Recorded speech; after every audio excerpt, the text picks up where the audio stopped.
Let's head to the video store, grab a game for the weekend. We have the box art and description to guide us when we're choosing what game to rent. So grab your rental card, because this is the Warp Pipe Rental. What game you rent for the weekend? All right, the Warp Pipe Rental. This one, we ended up going to the rental store and picking up The Legend of Zelda: A Link to the Past, the classic Super Nintendo game for sure. I've definitely rented this game a ton back in the day. I love the cleanness of this box art too. You got the gold, which kind of is a throwback to the two NES game gold boxes, but you still keep that black border for the Super Nintendo. And the shield with the sword through it just looks so awesome. A little bit of weathering on like the sword there, and classic font. Looks really awesome for sure. This worked out pretty good because I put a poll up on my YouTube channel after I finished my stream last week and was like, which system you want me to stream? And we did NES, Game Boy, PlayStation, and Super Nintendo. Super Nintendo won. So I put 4 games up, and Link to the Past won that. So I literally just got done streaming it for 2 hours playing it. So I don't know how far you guys got, how much time you got to play this, or if we're going off of memory. Go ahead, Keith. Well, since this is the best Zelda game, David, just saying.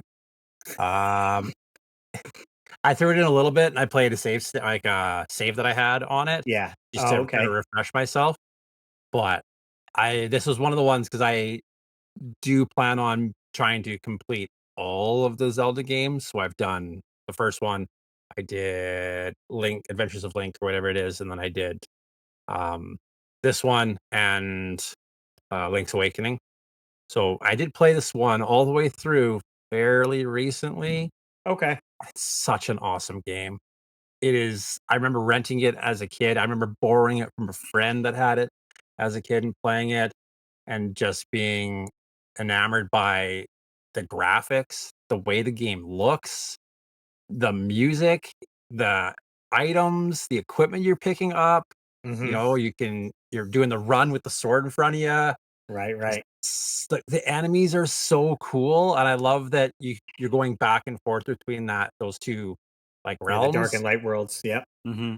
And you need to like figure out where you got to be standing so you can Yes. teleport to the other world and be in the Right. right spot to get to I know. where you need to go, right? It's just so creative and so inventive for its time, especially. Just an Well, it's amazing interesting how game. it opened up too, where you have to find the first 3 pendants in these shorter dungeons, and then it's like then the game opens up. Well, okay, now you have light world, dark world, this, so it's like, oh, even more to go. And I even made a comment on the live stream when it literally opens up. There's a storm, and your uncle is called to the castle, and then you go after him. And it's such a great detail that when you get inside the castle, you can still hear the rain like coming down on like the roof and stuff. And I was like, and the spooky music like just sets the atmosphere for sure. I have a question for both of you about this game specifically because we got the original Zelda on the NES, and then we got Zelda 2, right, on the NES. And Zelda 2 was far different from the original Zelda. My question to you two are, do you think this game would have gone over as good at it as it has if Zelda 2 was also a top down? Right.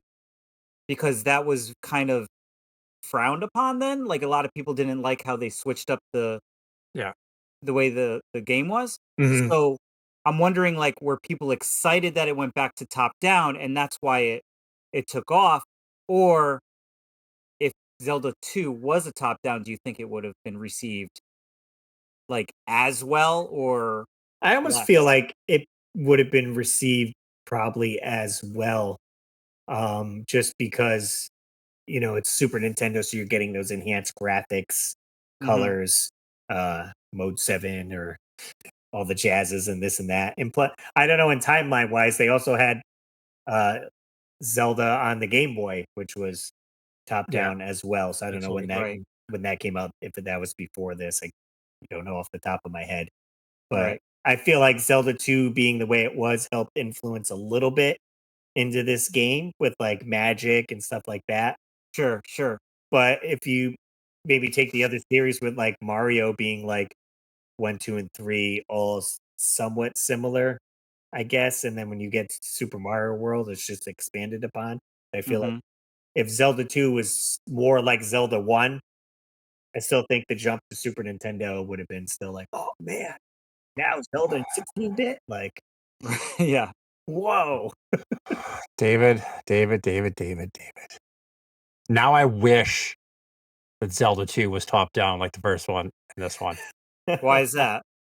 Because I think it would have been I got like when you said that, I had never thought of that. Like, what if Yeah. they took Zelda 2 and they back then they were just like, well, this is what the story's gonna be, and this is what the concept's gonna be, and it's gonna be the Right. same as the first one, top down adventure style game. Right. I got excited. Like when you said that, I like physically felt it inside of me, getting excited to think about how cool that would have been to Well, take. they do have like plenty with this game and the original Zelda. There are Yeah. a lot of ROM hacks that they Mhm. kind of recreated like a new game just using those engines. So if you Yes. really enjoy this style, you could almost have your Zelda 2 as like a ROM If hack. there's someone out there that can do a ROM hack, John Riggs, Funny you should make it mention the so ROM that there. hacks. What do you got? You got one on Keith deck? Keith and I were speaking about this earlier, and there is one specific ROM hack that I guess it's fairly recent, that was super popular. It's a Link to the Past roguelike. Keith didn't know what roguelike means. Do you, Russ? Like a rogue dungeon, like it changes up every time, like that. Well, not only that, but so like the first of all, everything is randomized. So you are Right. correct with that. So the floors and everything though, so this one game, it's called Dungeons of Infinity. And I think you could still go online and download it and play it. It's a randomizer. It's got 12 floors. You have to get through every floor, but when you're on each floor, they're randomized items that you can get, and then you have to build up your character and then get to the final boss. However, it's also permadeath. So you die, you start right back at the beginning. So it's a challenge to get up the floors. Um, and every time I seen somebody play it, they would get to the final boss and like immediately die. I'm like, And I looked up gameplay footage. I'm like, why is he playing as Frog from Chrono Trigger? Yeah, it's oh just got yes, a yes, bunch of cool things to it. there are Yeah. there are a few different characters that you could play as well. Yes, but when you get to the final boss, people are dying almost immediately at the final boss because he's so tough, and then you have to start all over again. Oh, I So see. it's Okay. one death and you're done. So you gotta make sure you get all your heart containers, you gotta get, like, all the weapons, Yeah, and yeah. all the floors, like, you could see, like, there's a map and it'll track what floor you're on and everything like that. I've watched the Ryu Car one, I have watched, Grand Pooh Bear's run, and it's really fun too because you'll watch him also, like Ryucar is a little bit more light with it, where he kind of just has fun with it, but like Pooh Bear will like rage out. So it's really fun to watch. But if you guys do get a chance to check this out, it's an interesting one because it's based on floors in a dungeon. I see. It's cool looking. Yeah, yeah, it's really cool. I don't Yeah. I don't think I remember renting this though because Oh, okay. I never had a Super Nintendo, so I didn't get to play this until later in life. Well, it Yeah. certainly would. I mean, since it is here on Warp Pipe Rental, this one would be an interesting to rent because it's not a password based system. It's a save with the battery, so you could rent it, save your game, and then hopefully get the same game next week, and no one saved over your game, right? There's 3 Mhm. slots. You're like, "Please, no one be a jerk and save over my game." And then you could get back. You're like, "Oh, I gotta start over," or start someone else's save, which would be like, what did they have? Where do I Right. go? Like, that'd be confusing for sure. So I think it would have been a better to, like, rent it. Do I like it? Let's put it on the birthday list, Christmas list, Mhm. and grab it for my own copy. I mean, I remember going over my friend's house and watching him play it a bunch, and just sitting on the couch and enjoying it. And then when I got my copy, I had a little more idea where to go. Yeah. And I think we talked about this briefly in the last episode. Correct me if I'm wrong. But if they were to do a remake, hopefully they would do a remake of it. But I would think that they might do it in the like Link's Awakening style. What do you guys think? Well, you did bring that up. I almost want to say there's technically is a remake. If let's see. Oh, really? Uh-oh. Like, do you Where think do they you would do it in that? What's that last one they had, where you played as Zelda and you weren't Link? What was Yeah, that called? Echoes of Wisdom. Like, it would look like that, I think, right? Okay, Yeah, and that's how they did the remake of Link's Awakening as Yeah. well. So Link's Awakening, and then they also did the Echoes of Wisdom game, the same style. but before that, I was Yeah. mega hyped on Zelda: A Link Between Worlds on the Oh, 3DS. right. Oh, right. Was pretty much exactly Link's Awakening. I mean, it's hard to see the screenshots and stuff there, Oh, but interesting. I 100% at this game, like beat it, went through again and beat it, like so fantastic. And if you love Zelda: A Link to the Past, like this is where it's at for sure. Like, and it has instead of it does something similar. It's been a bit since I've seen it, but it's not Dark World, Light World, but they have the same whatever two different worlds are going between, and a little bit of Paper Mario because Link gets like he's like a painting or something on the wall and he can like Mm. slither. So there's like weird puzzles with that, but Huh. this one's great. So check that out. But I'm going through this now, and I said I'll put a poll up on my YouTube channel since we are not recording next Wednesday. I can live stream from 8 to midnight. So I said, do you guys want me to continue playing Zelda: A Link to the Past? I can do 4 hours on. I just beat 2 of the dungeons tonight, so I need 1 more dungeon before I could get the Master Sword and then continue on. So we'll see. Or I said maybe I'll do 2 hours of this and 2 hours of Castlevania No Death Run. Hmm. And this game also had this was the game that had the attack of the chickens, right? Yeah. I think so. You would attack the If chickens, you and hit then the all the chickens too chickens many would times, come they'll after you. attack you. Yeah. Yeah. So, what did you guys think? Gotta be rating wise, 5 out of 5 for me. 5 out of 5 all day long. Fair, 6 out of fair. 5. 6 out of 10 5. out of 10. Yeah. I mean, and also the sound design, like Russ mentioned, where it has all of the sound effects with the rain in the dungeon. I thought that was like one of the coolest things. Mhm. Um, but yeah, it's basically.